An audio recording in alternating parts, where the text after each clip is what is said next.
सकता है। मैं अपनी 10 की वजह आपको बताऊं, बाद में बताना, मेरे फ्रेंड को इंट्रो तो दे दे। अस्सलाम वालेकुम फ्रेंड्स, कैसे हैं आप सभी लोग। Welcome back to another video. So friend, this is our YouTube channel Kish Pakistan.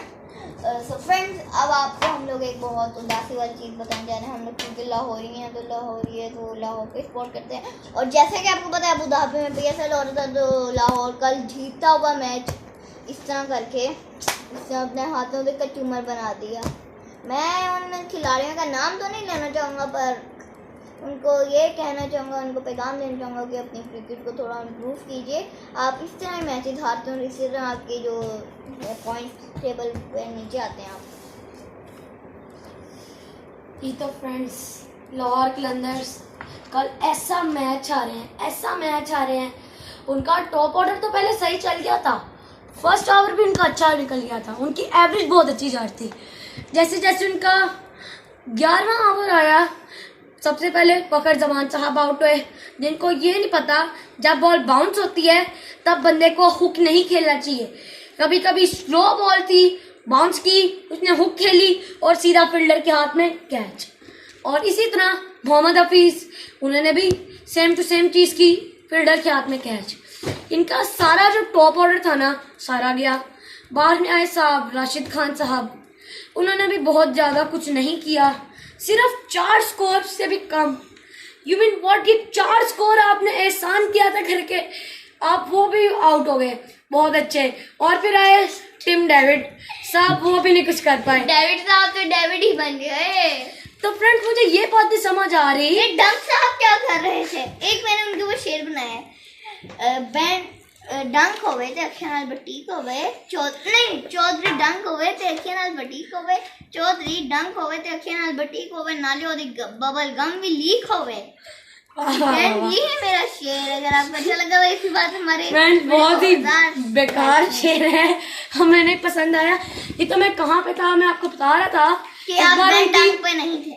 उनकी टीम के 2 अहम खिलाड़ी नहीं आ पाए, लाइक डेविड विजे, जिनको बॉल चाहिए होती है और सीधा कहते हैं बस में आप मार दो सिर्फ छक्का। और दूसरी तरफ समित पटेल, उनकी भी बहुत अच्छी बैटिंग है, उनको भी उन्होंने बुलाया। समझ ही नहीं आ रहा हो क्या रहा है लाहौर कलंदर्स की टीम के साथ। हाँ, उनको दो फायदे हुए हैं टीम के अंदर, एक राशिद खान के आने का और दूसरा फॉल्कनर के आने का और तीसरा टिम डेविड। 3 फायदे हुए थे। तो इन फायदों में से कल का मैच की स्टार्टिंग में बताता हूँ। पहला ओवर 11 गया, दूसरा ओवर मैंने कम से कम 18 कर दिया, फिर तीसरा ओवर इस तरह 100 ऑन चलता गया। इनका 10 ओवर कम से कम था 86-87। तो तब तक इनकी 2 विकेटें थी, तब सिर्फ 2 विकेटें थी। आगे जाते गए, खेलते जा रहे हैं, तब उनके आगे है शादाब खान, फवाद अहमद और इस तरह के कुछ प्लेयर्स का वो आगे। उनके बॉलर्स बहुत कमाल, उनकी स्पिन के खिलाफ नहीं खेल पाए।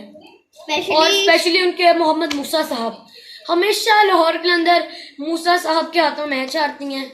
एज यूजुअल 86 के आगे मैच डाला गया, उसके आगे हुआ यूं के विकेट गिरी, पहले ओवर गिरी, फिर विकेट गिरी, फिर उनका टॉप ऑर्डर सारा फिनिश जैसे डिस्ट्रॉय हो गया। फिर कोई उनका प्लेयर ही नहीं बचा कि कोई आगे बढ़ सके।